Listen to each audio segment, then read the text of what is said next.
ভাবে মনে করি এই চ্যাম্পিয়ন্স ট্রফিতে বাংলাদেশ টিমের সেমিফাইনালে ওঠার সম্ভাবনাটা আছে।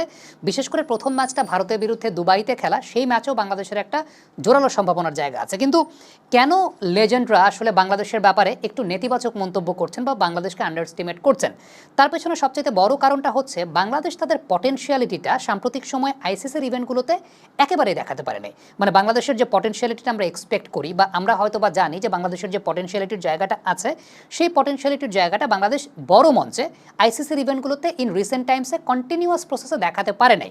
এর পেছনে দুইটা বড় ফ্যাক্টরের কারণ। এক নম্বর কারণটা হচ্ছে ইন লাস্ট 4 ইয়ার্স টি-20 ইভেন্টই বেশি ছিল আইসিসির, এবং টি-20 ইভেন্ট যেহেতু বেশি ছিল, টি-20-র জায়গাটা আমাদের কোনো ফিক্সড স্ট্রাকচার এখন পর্যন্ত আসলে গড়ে ওঠে নাই। এই যে অনেক বছর বলার পর একটা নতুন টি-20 টুর্নামেন্ট আমরা দেখতে পেয়েছি। সো আমরা একটা ইনিশিয়াল স্টেজের জায়গায় আছি টি-20 ক্রিকেটের নতুন একটা রিশেপের জায়গা থেকে। সো টি-20 ক্রিকেটে আমাদের ওই ইনফ্রাস্ট্রাকচারের জায়গাটা নাই, যে কারণে আমরা অনেক পিছানো। লাস্ট আমরা নেপালের সঙ্গেও হাঁটতে হাঁটতে আসলে জিতেছি। আর দ্বিতীয়ত যে ওয়ানডে ফরম্যাটটা যেটা আমরা ভালো খেলি, 2023 বিশ্বকাপটা ছিল একটা পুরোপুরি কলাপস, এবং সেই কলাপসটার পেছনে কারণটা ছিল মাঠের বাইরের বেশ কিছু নেতিবাচক ঘটনা, যেটা আসলে পুরো টিমের উপর ইম্প্যাক্ট ফেলেছে। এবং এটা যে ইম্প্যাক্ট ফেলেছে আসলে পুরো টিমের উপর, সেটা একদম দায়িত্ব নিয়ে বলছে, জেনে বুঝেই বলছে। কারণ এটা প্রত্যেকটা প্লেয়ার থেকে শুরু করে ম্যানেজমেন্টের সবাই এই জিনিসটা স্বীকার করেন যে সাকিব আল হাসান, তামিম ইকবাল যে ইস্যুটা আসলে গণমাধ্যমে এসেছিল এবং এই ইস্যু নিয়ে যেভাবে জলঘোলা হয়েছে, সব কিছু মিলিয়ে এন্টায়ারলি সেটা টিমের উপর ইম্প্যাক্ট ফেলেছে। 3 নম্বর যে কারণটা, সেটা হচ্ছে বাংলাদেশের ক্রিকেটে আসলে বিগ ক্যারেক্টারের অভাবের জায়গাটা। দেখেন, আফগানিস্তানও যদি আপনি চিন্তা করেন যে ফ্র্যাঞ্চাইজি ক্রিকেটের hotcake character Afghanistan build up করতে পেরেছে, আমরা আমাদের ওই 5 জন ক্রিকেটার ছাড়া আসলে কিন্তু ওই হটকেক ক্যারেক্টার বিল্ড আপ করতে পারি না। মানে ওই character, reputated character build up করতে পারি না। এখন এই যে 5 জনের কথা বলছি, এই 5 জন আসলে ওই ক্যারেক্টারটা বিল্ড আপ করতে পেরেছেন কেন? কারণ তারা তাদের প্রাইম টাইমে, তারা তাদের পিক টাইমে ইনকনসিস্টেন্ট হলেও বেশ কিছু ইম্প্যাক্টের জায়গা রেখেছেন, এবং সেটা বড় মঞ্চেও রেখেছেন। আপনি যদি চিন্তা করেন সাকিব আল হাসান, তো সাকিব আল হাসান এই ব্যাপারে তো আসলে কোনো কিছু বলার নাই। 2007 বিশ্বকাপ থেকে যদি শুরু করেন, মাশরাফি ইন্ডিয়ার এগেনস্টে ওই যে 4 উইকেট, একটা অনেক বড় ইম্প্যাক্টের জায়গা। মোহাম্মদ আশরাফুল একটা সময় একটা বড় নামের জায়গা ছিল। সাকিব আল হাসান তো সাকিব আল হাসান, এইখানে তো আসলে কোনো কিছু বলার নাই।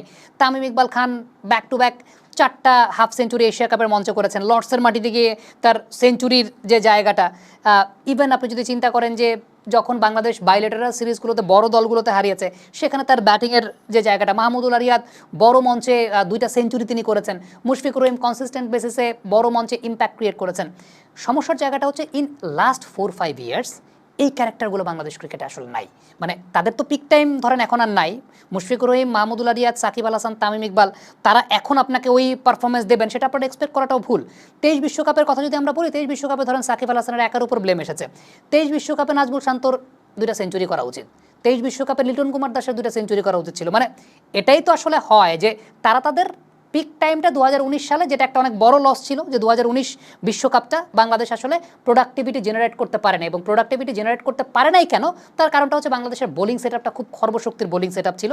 মাশরাফি বিন মুর্তজা খুবই আনফিট ছিলেন ওই সময়টাতে, এবং টু বি ভেরি অনেস্ট, ওই সময়টার যেটা হয়েছে যে আলটিমেটলি বোলিং সেটআপটাই বাংলাদেশ টিমটাকে আনসেটেল করে দিয়েছিল। আদারওয়াইজ 2019 বিশ্বকাপে আমাদের সেমিফাইনালে না যাওয়ার আসলে কোনো কারণ নেই, কারণ যে ব্যাটিং পটেনশিয়ালিটির জায়গা ছিল, সাকিব আল হাসান যেরকম ফর্মে ছিলেন, সব কিছু মিলে আমাদের সেটা যাওয়া উচিত ছিল। বিকজ অফ বোলিং আমরা রুবেলকে ইউজ করতে পারি না, বিকজ অফ মাশরাফি বিন মুর্তজা। এটা অস্বীকার করার আসলে কোনো কিছু নাই, এবং ওইটা আসলে আনসেটেল করে দিয়েছিল বাংলাদেশকে, বাংলাদেশের বোলিংয়ের জায়গাটা। কিন্তু আফটার দ্যাট 23 ওয়ার্ল্ড কাপেও কিন্তু আমরা ওয়েস্ট ইন্ডিজকে হারিয়েছি। 23 ওয়ার্ল্ড কাপেও আমাদের সাউথ আফ্রিকার সঙ্গে একটা ডমিনেটিং উইন ছিল।